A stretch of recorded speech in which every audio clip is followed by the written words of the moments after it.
வெண்முரசு. வெய்யோன் 10. பகுதி 2. தாழொலிக் கதவுகள் 7. வாசிப்பது சந்தீப். சம்பாபுரியின் அவைக்கூடம் கர்ணன் அங்கநாட்டரசனாக வந்தபின் புதிதாக கட்டப்பட்டது. மாமன்னர் லோமபாதரால் கட்டப்பட்ட பழைய அவைக்கூடம் 36 தூண்களுடன் வட்ட வடிவில் சிறியதாக இருந்தது. அவையின் எண்ண ஓட்டங்கள் விழிகளில் தெரிந்தன. புன்னகையுடன் நான் சூதன் மகன் என்பதாக எண்ணுகிறீர்கள் என்றதுமே கலைந்த ஒலியில் இல்லை, அவ்வாறல்ல என்று சொன்னார்கள். நான் அதை அறிவேன். நான் சூதன் மகன் என்பதால் சூத்திரர்களுக்கு உரிய அரசனாக இருப்பேன் என்று ஐயம் கொள்கிறீர்கள். இந்த அவையமர்ந்து முன்னோர்களைச் சான்றாக்கி ஒன்று சொல்வேன், குடிமக்கள் அனைவருக்கும் நெறி நின்று முறை செய்யும் அரசனாக இருப்பேன் என்றான். ஆனால் என் கோல்கீழ் ஒருபோதும் சூத்திரரோ பிறரோ அயலவர் என்றும் கீழவர் என்றும் தன்னை உணரமாட்டார். ஹரிதர் அவையின் உளக்குறிப்பை புரிந்து கொண்டு, நானே இதை இந்த அவையில் முன்வைக்க வேண்டுமென்று இருந்தேன் அரசே என்றார். ஏனெனில் மகதம் நமக்கு பெரும் அச்சுறுத்தலாக எழுந்து வந்து கொண்டிருப்பதை தாங்கள் அறிவீர்கள். யானையின் அருகே முயல் போல அங்கம் இன்று மேய்ந்து கொண்டிருக்கிறது. மகதமோ மேலும் மேலும் அசுர குலங்களையும் தொலைதூரத்து அரக்கர் குலங்களையும் நிஷாதர்களையும் மச்சர்களையும் தன்னுடன் சேர்த்துக் கொண்டு வீங்கி பெருக்கிறது. இங்கு இன்னும் நாம் பழங்கால ஷதரிய அவை நெறிகளை பேணிக் கொண்டிருந்தோம் என்றால் நம் குடிகளிலேயே மகதத்திற்கு ஆதரவானவர்கள் பெருகக்கூடும். அவை அச்சொற்களை ஒரு சிறு நடுக்கத்துடன் பெற்றுக் கொண்டதை காண முடிந்தது. இங்குள்ள சூதர்களுக்கும் சூத்திரர்களுக்கும் நிஷாதர்களுக்கும் இதுவும் அவர்கள் அவையே என்ற எண்ணம் வந்தாக வேண்டும். இதை தாங்கள் செய்ய வேண்டுமென்பதே மூதாதை தெய்வங்களின் எண்ணம் போலும் என்றார் ஹரிதர். இது ஒரு தருணம்.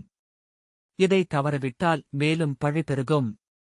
தாங்கள் இங்கே சொன்னதைப் போல தாங்கள் சூதர் மகன். இங்குள்ள அடிநிலையர் தங்களில் ஒருவராக உங்களை எண்ணுகிறார்கள்.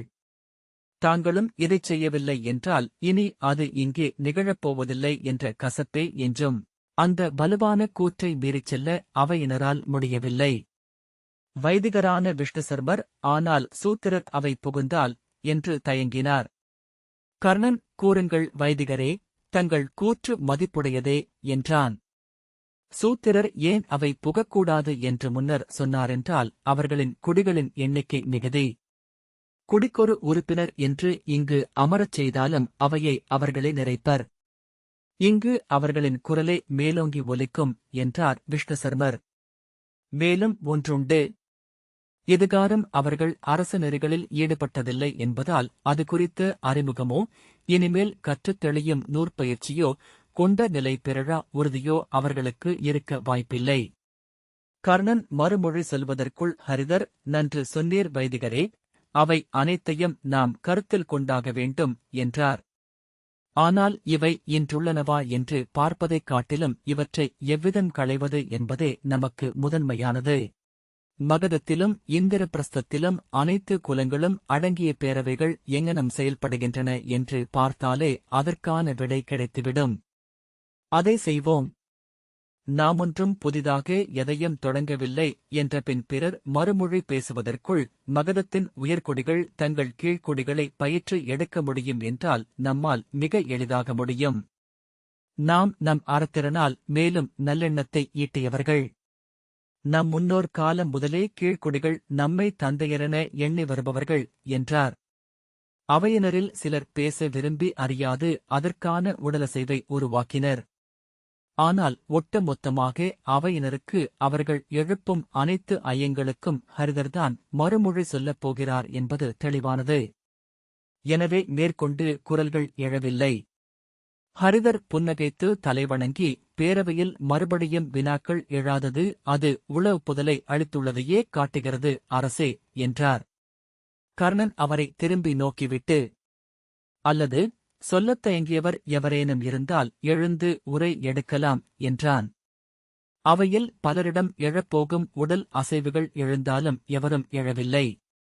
கர்ணன், நான் மகதத்தின் அவை நடப்புகளை நன்கு கற்றறிந்துள்ளேன். அவையை முன்னவை பின்னவை என்று அவர்கள் இரண்டாக பிரித்துள்ளார்கள். முன்னவையில் நூலறிந்த வைதிகரும் போர் முகம் கொள்ளும் க்ஷத்திரியரும் கருவூலத்தை நிறைக்கும் வைசியரும் அமர்ந்திருப்பார்கள். பின்னவை சூத்திரர்களுக்குரியது. அவர்களின் உட்குலம் ஒன்றுக்கு 2 என இங்கு உறுப்பினர் அமர்ந்திருப்பார்கள். இறுதி முடிவெடுக்கையில் குலத்திற்கு ஒரு கருத்தே கொள்ளப்படும் என்றான். ஆம், அது நன்று என்றார் பெரு வணிகரான சுருதசோமர். வைதிகரான சுதாமர் எனினும் ஒரு வினா எஞ்சியுள்ளது. இங்கு நடப்பது அவர்களுக்கு புரிய வேண்டுமல்லவா என்றார். வைதிகரே, அத்தனை குலங்களும் தங்களுக்குரிய குல நடப்புகளையும் அவை முறைமைகளையும் நெறிகளையும் கொண்டுள்ளன. ஒவ்வொரு குலமும் ஒரு சிறு அரசே. எனவே முதல் சில நாட்களுக்குள்ளேயே அரசு சூழ்தலை அவர்கள் கற்றுக்கொள்வார்கள். இங்கு நடப்பது எதுவும் அவர்களுக்கு அயலாக தோன்றாது. மகதத்தின் அவையில் மலை வாழும் அரக்கர் குலத்து உறுப்பினர் கூட அமர்ந்திருக்கிறார்கள். அவர்கள் அறியாத அரசு சூழ்தல் ஏதும் அங்கு இல்லை என்றான் கர்ணன். முதியவரான பிரீதர் எழுந்து, ஆனால் எந்த மொழியில் இங்கு அவை சூழப் போகிறோம்? தெய்வங்களுக்கு உகந்த செம்மொழியிலென்றால் இங்குள்ள சூத்திரர்கள் அம்மொழி பேசுவார்களா என்றார். கர்ணன் பேச நாவெடுப்பதற்குள் ஹரிதர், சிறந்த வினா அது, பெருவணிகரே என்றார். இங்கு விவாதங்களனைத்தும் அங்க நாட்டு சம்பா மொழியில் நிகழட்டும். அவற்றை வைதிகர் உயர் செம்மொழியில் தொகுக்கட்டும். ஆணைகள் செம்மொழியில் இருக்கட்டும். அவ்வாணைகளை சம்பா மொழியில் சூத்திர குலங்களுக்கு அளிப்போம். அவ்வழக்கம் ஏற்கனவே இங்குள்ளது. அவையில் வணிகர் பகுதியில் மெல்லிய கலைந்த பேச்சொலி எழக்கண்டு ஹரிதர் அத்திசை நோக்கி திரும்பி, இன்றுவரை வணிகத்திற்கு உகக்காத குல முடிவுகளை சூத்திரர்கள் தங்கள் அவைகளில் எடுப்பது வழக்கமாக உள்ளது. அரசாணைகளால் அவர்களை நாம் கட்டுப்படுத்தி வந்தோம். அவ்வாணைகள் பெரும்பாலும் ஏட்டிலேயே இருக்கும். ஏனென்றால் ஏடருகில் போர்வாள் இருந்தால் மட்டுமே அவை செல்லுபடியாகும். அது எப்போதும் இயல்வதல்ல. இங்கு அவை கூடி அவர்களும் சேர்ந்து அவ்வாணைகளை பிறப்பித்தால் அக்குலங்களும் அவ்வாணைகளை ஏற்றாக வேண்டும். ஏனென்றால் அவை அவர்கள் தங்களுக்குத் தாங்களே இடுபவை. வணிகர்களுக்கு மிக உகந்தது அவர்கள் இங்கு அவையமர்வது என்றார். வணிகர்களுள் ஒருவர், ஆம், இங்கு உள்ளதைவிட மகதம் வணிகர்களுக்கு உகந்த நெறிகளைக் கொண்டுள்ளது என்றார். இன்னொருவர், அங்கே நாங்கள் அரசரிடமே அனைத்தையும் பேசிக்கொள்ளலாம். அவையேற்பு நிகழ்ந்தால் மட்டும் போதும். குடிகள் தோறும் சென்று அவர்களை பணிய வேண்டியதில்லை என்றார். வைதிகர்களின் முகம் மாறுபடுவதை கர்ணன் கண்டான். ஹரிதர், இப்போது சூத்திர குலங்களில் முறையான வேள்விகள் எதுவும் நிகழ்வதில்லை.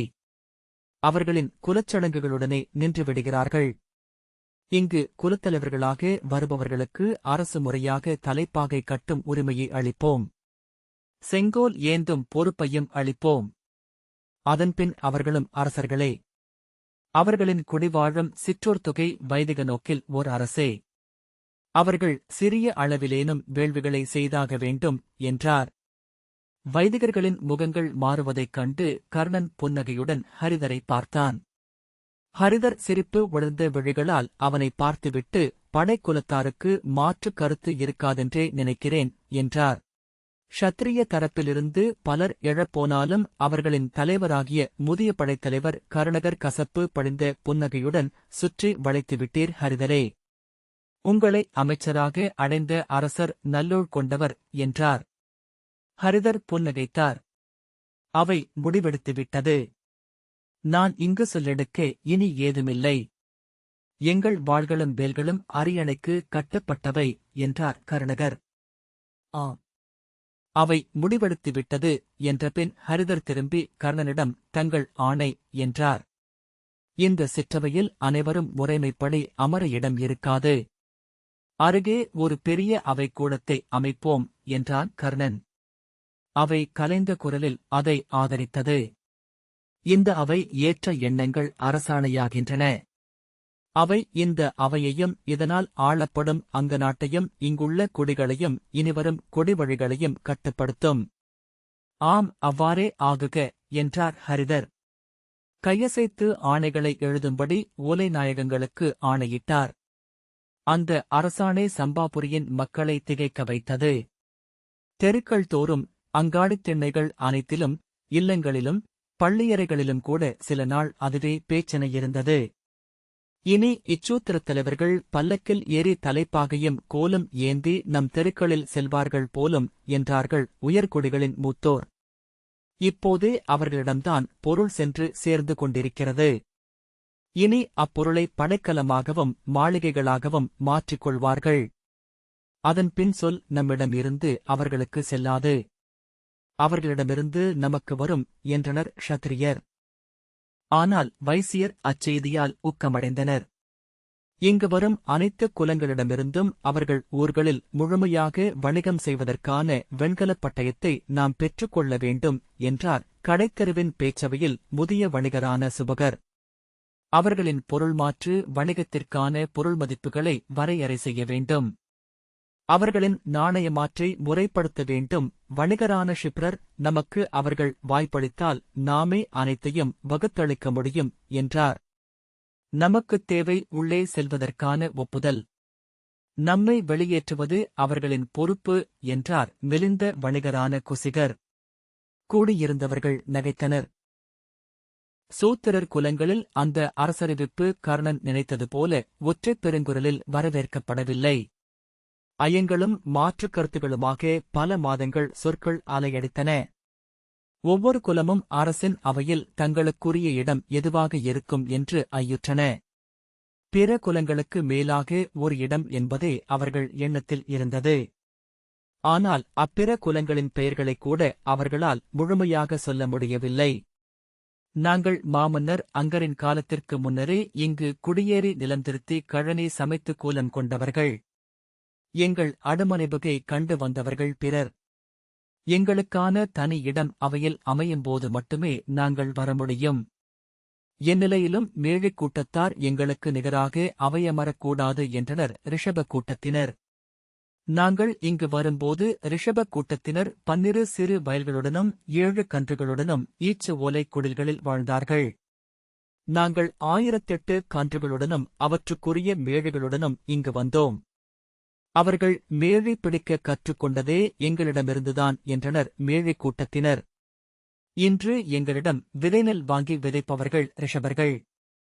எங்கள் அவைகளில் நின்றபடியே பேசும் தகுதியே அவர்களுக்குரியது. அவையமர்வதென்றால் அவர்களுக்கு முன்னால்தான். இல்லையெனில் நாங்கள் அங்கர்களே அல்ல. குகர்கள் ஒருபோதும் மீன் பிடிப்பதில்லை. ஆற்றல் படகோட்டுவதினாலே நாங்கள் மச்சர்களுக்கு நிகரானவர்கள் அல்ல என்றனர் குகர்கள். மீன்கொழல் என்பது வேட்டை, உயிர்கொலை செய்தல். அவர்களுக்குரிய இடம் மலைவேடர்களுக்குரியது. அதை அரசு ஏற்கட்டும்.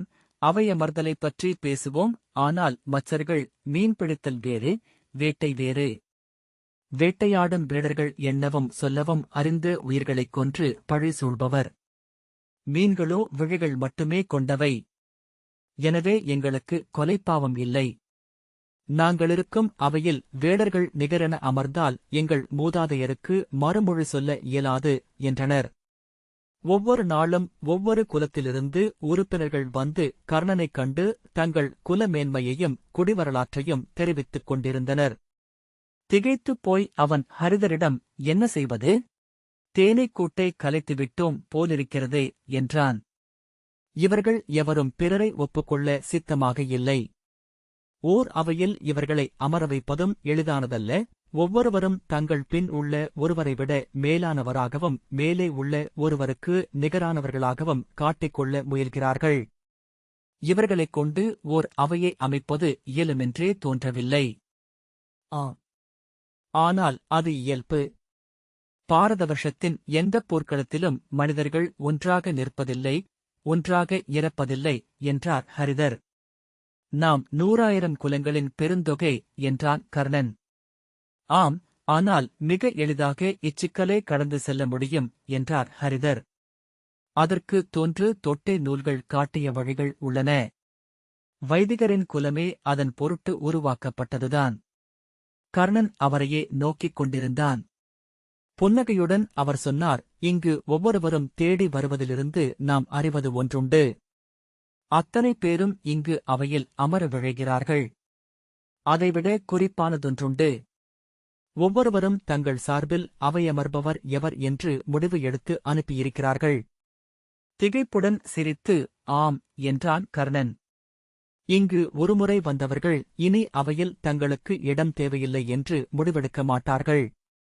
அத்தனை பேரிடமும் இருக்கும் பதவி வெறுப்பை நாம் பயன்படுத்திக் கொள்ள முடியும் என்று ஹரிதர் தொடர்ந்தார்.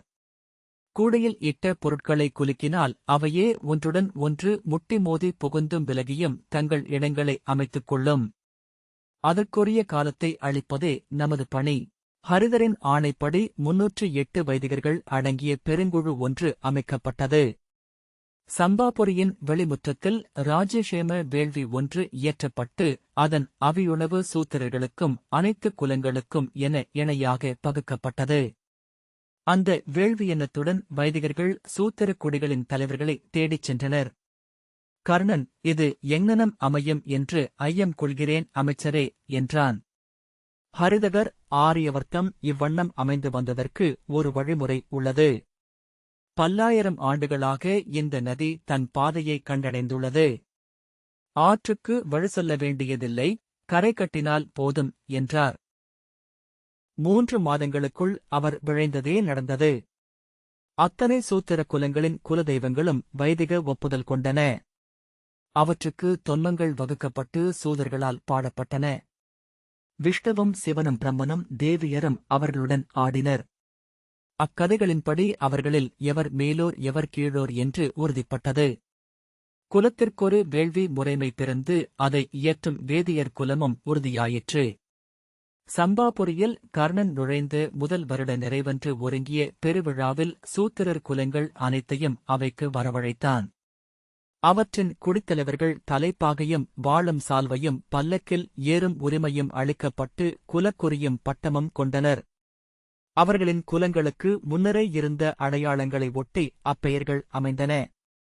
பல்லி குலத்தோரும் ஆமை குலத்தோரும் காளை குலத்தோரும் மேழி குலத்தோரும் அந்தப் பட்டங்களை அரசாளும் உரிமை என்றே புரிந்து கொண்டனர்.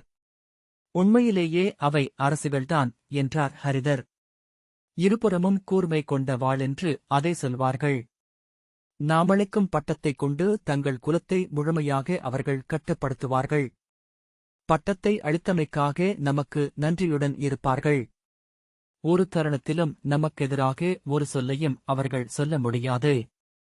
ஏனென்றால் அப்படி சொன்னால் அவர்களை அரசராக்கிய நம் சொல்லை மறுத்தவர்கள் ஆவார்கள். நம் ஆட்சியை மேலும் மேலும் உறுதியாக்குவது அவர்களின் கடமை. இல்லையேல் அவர்கள் உறுதி கொள்ள முடியாது.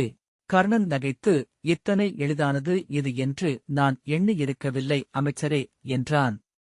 ஹரிதர் அரசு சூழலில் புதிய சிக்கல் என்றும் புதிய விடை என்றும் ஏதுமில்லை. இதுவரை என்ன நிகழ்ந்ததென்று பார்த்தாலே போதும் என்றார். கர்ணன் இந்த வழியை முன்னரே முந்திய அரசரிடம் உரைத்திருந்தீர்களா ஹரிதரே என்றான். இல்லை என்றார் ஹரிதர். அமைச்சர் எந்த அரசுமுறை மாற்றத்தையும் தானே உரைக்கலாகாது என்பது முன்னறிவு. ஏனெனில் அரசனிடமிருந்து வராத எந்த எண்ணத்தையும் அரசன் முழு நம்பிக்கையுடன் ஏற்பதில்லை. மெல்லிய ஓர் எண்ணம் அரசன் உள்ளத்தில் எழுந்தால் அதை வளர்த்து பல்லாயிரம் கை கொண்டதாக ஆக்கலாம். அதையே